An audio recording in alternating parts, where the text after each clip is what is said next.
cutting food.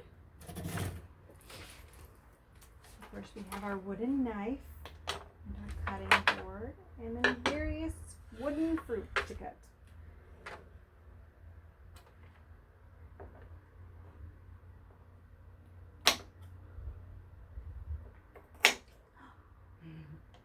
Oh, I would probably have like a tray and then a plate so you can put like the cut food onto a different plate. That makes sense. Let me just grab one. These are my cut food and these are my uncut food.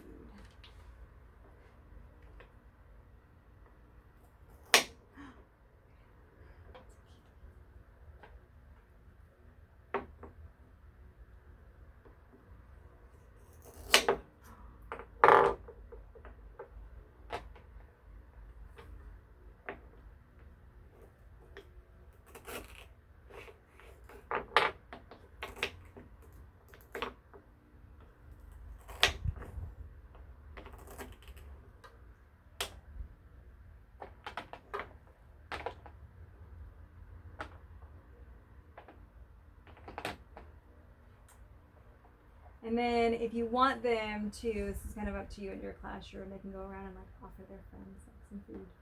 Do you want to buy it? Do you want to share? So in Children's House, or even in like the twos room, I don't know if we would do this in the toddler room. Again, once upon a time, when kids would actually get to the point where they're cutting real food, then they could go around and offer the food to their friends in the classroom. So a lot of the foods that we would cut as they get older would be bananas. It's a great one, super easy for them to cut. Peeling a banana itself is a great practical life activity. And like bread. green banana. A green, yeah, like not super green, but not super mushy either. Okay. Just a nice bright banana. And of course, the younger they are, you might have to help them with cutting or peeling the banana open. And then bread cutting is another really big one that we would do. So we do buttering bread, cutting bread, and then Children's House also does apple slicing. So they would cut the apple in half and then slice the apple using like each half. It makes it a little bit easier to control the apple slicer. If there are any other big ones that we do. What's the one with the cracker? Yeah, they could peel their own orange. That's actually a great, I love doing cuties for snacks because the kids can peel their own oranges, work on peeling them. Not quite the 1-year-olds, you can get it started for them. And No, they They bite can into ask it and for juices help. and they're like, woo, they don't like it.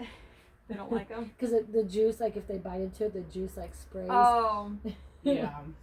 gets away from you a little bit. No, but But with this activity, then it's also putting the pieces back together. So it's kind of sensorial because they have to find the matches and put the pieces back together. Obviously, you would not do that if you cut up real food. You would just eat it. Yeah. But this one's fun because they can repeat it over and over and over again. However many times that. The bread is always kind of difficult to put together.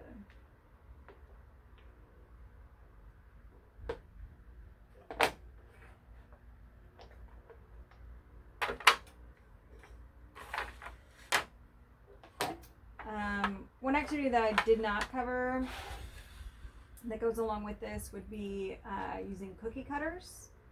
So the first activity that we use with cookie cutters, we typically use with a piece of bread because the rolling pin aspect of having to use like with Play-Doh or with cookie dough even adds an extra step in there. So you can use like a stale piece of bread, works really great with a cookie cutter because it's hard, not like super hard. You can even toast the bread a little bit if you wanted to, but then they can just press the cookie cutter directly into it and make shapes with their bread. So you can have not totally stale, but just a little bit of a hard piece of bread. And then using all of the utensils with Play-Doh. So the rolling pin, cookie cutters, we talked about scissors, cutting the scissors with Play-Doh. But then also using like a knife for cutting Play-Doh too. So cutting bread, you could also use just a regular knife, like roll it into like a loaf and then cut it up. So Play-Doh is a great activity to practice a lot of these skills with. Play-Doh's just fun. Play-Doh's Yeah. just- absolutely. And you can even make it like a baking activity to begin with, like measuring and stuff like that. If you make your own Play-Doh, so many things you can do with Play-Doh. If they just eat it. If they want, eat it. That's You can right.